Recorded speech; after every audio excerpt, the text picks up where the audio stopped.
உடனுக்குடன் நேரலை செய்தி. பங்குனி ஆராட்டு விழாவுக்காக சபரிமலை ஐயப்பன் கோயில் நடை திறக்கப்பட்டிருக்கிறது.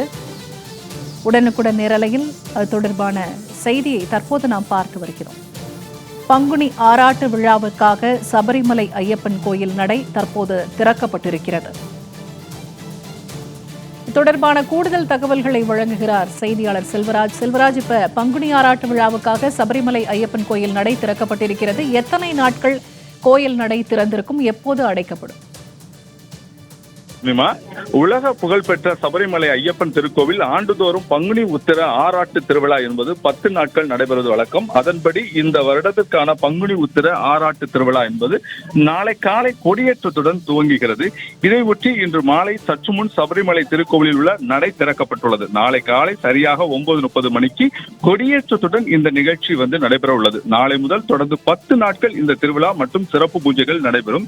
10 நாட்கள் திருவிழாவில் முக்கிய நிகழ்வாக ஆராட்டு வைபோகம் வருகின்ற 11ஆம் தேதி நடைபெற உள்ளது.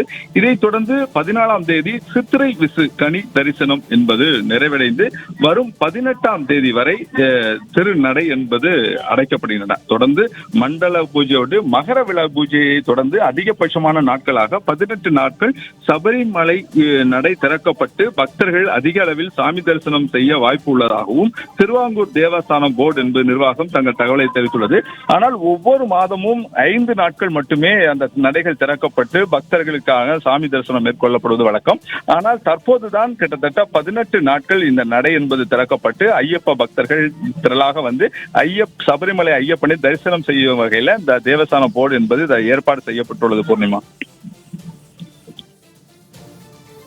தகவல்களை பகிர்ந்து கொண்டமைக்கு நன்றி செல்வராஜ்.